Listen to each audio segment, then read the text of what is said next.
Long before Britain ruled oceans, before its flags appeared on distant shores, before its language echoed across continents, there was nothing inevitable about its rise.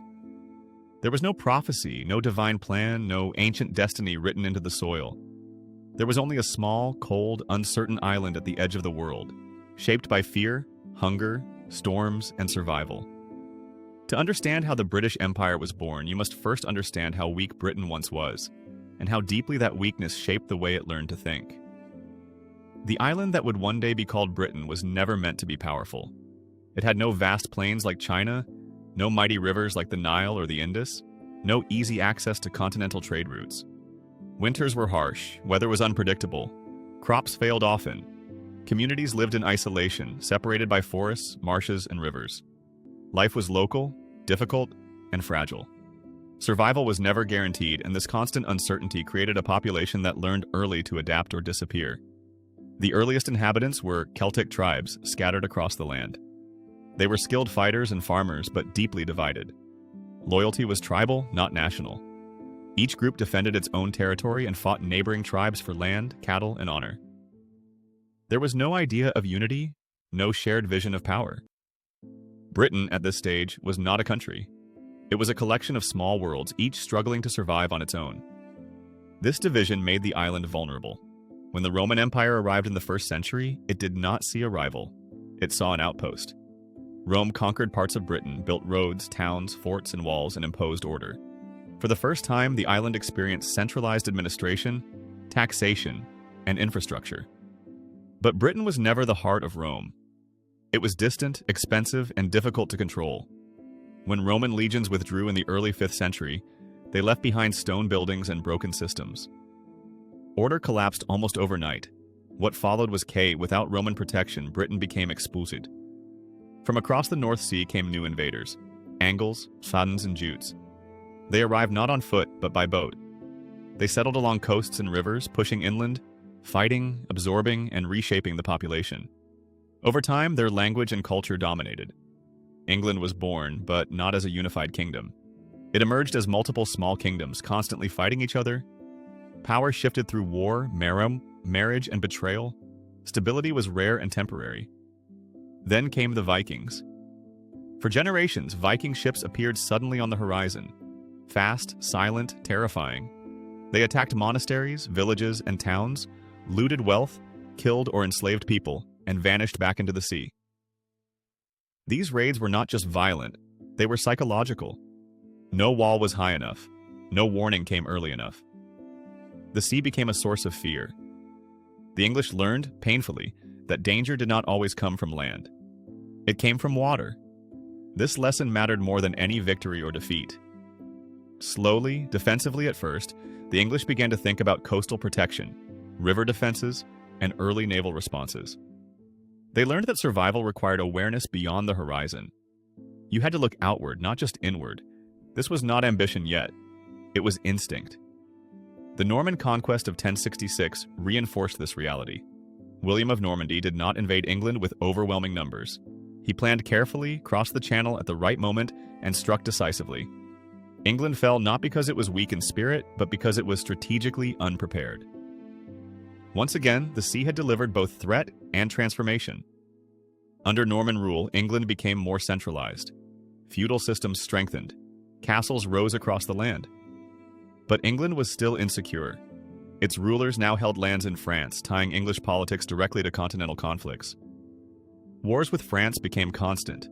England was pulled into struggles it could not fully control, fighting enemies who often had larger populations and greater resources. This imbalance forced England to think differently. It could not win endless land wars on equal terms. It needed alternatives. Then disaster struck in the form of disease. The Black Death swept across Europe in the 14th century, killing a massive portion of England's population. Villages emptied. Fields went unworked. Entire families vanished. Yet from this catastrophe emerged change. Labor became scarce and valuable. Peasants gained bargaining power. Old feudal structures weakened. Money began to matter more than land. Trade expanded. A merchant class slowly grew in influence. This shift was crucial. Power in England began moving away from purely military strength toward economic strength. Wealth was no longer only measured in acres or armies, but in goods, ships, and markets. England's long coastline, once a vulnerability, now became an opportunity. While continental Europe was consumed by land wars, England increasingly looked to the sea. Merchants sailed to Scandinavia, the Low Countries, the Mediterranean. They traded wool, tin, and later manufactured goods. In return, they gained knowledge. Routes, navigation skills, market behavior. England began learning how the world moved, not through conquest, but through commerce. Geography now worked in England's favor. As an island, it could choose when to fight. Enemies had to cross water to attack. This allowed England to invest steadily in ships and ports without maintaining massive standing armies. The sea became a buffer, a highway, and eventually, a weapon. Religious upheaval in the 16th century intensified this transformation.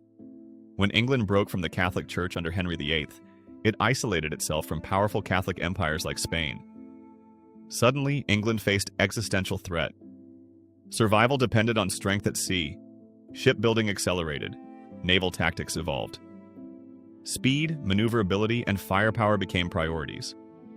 The confrontation with the Spanish Armada in 1588 marked a psychological turning point. Spain was the dominant global power of its time, rich from American silver, confident, and aggressive. England was smaller, poorer, and less experienced. Yet through superior tactics, weather, and determination, England survived. The victory did not make England an empire, but it changed something deeper. It proved that the impossible could be challenged. Confidence replaced fear. With confidence came ambition. England did not immediately seek territorial empire.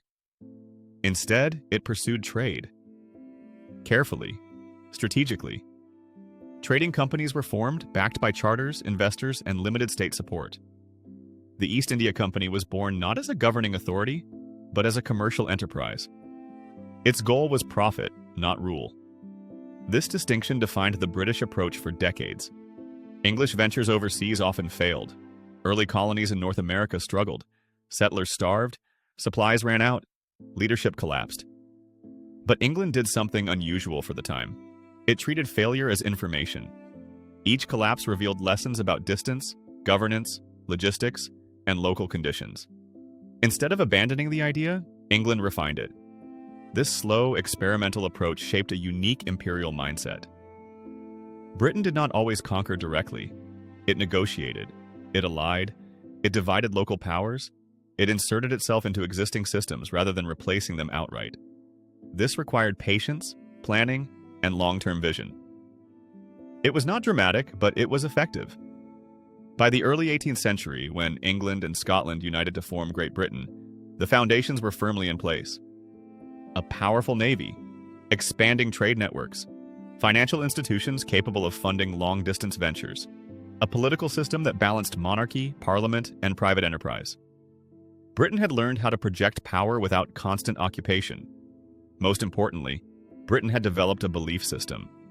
It believed that control of routes mattered more than control of land. That wealth came from movement, not possession. That influence could be more powerful than force. These ideas would soon allow Britain to expand on a scale the world had never seen. At this moment in history, the British Empire had not yet reached its peak. Large parts of the world were still beyond its grasp. But the mindset was complete. The habits were formed, the systems were built. Britain was ready to move from survival to dominance. Everything that followed, the colonies, the wars, the wealth, the resistance, the consequences, would grow from these early decisions. Decisions made not by confident rulers at the height of power, but by a small island that learned, through centuries of hardship, that if you cannot dominate the land, you dominate the connections between lands. This is where the empire truly begins.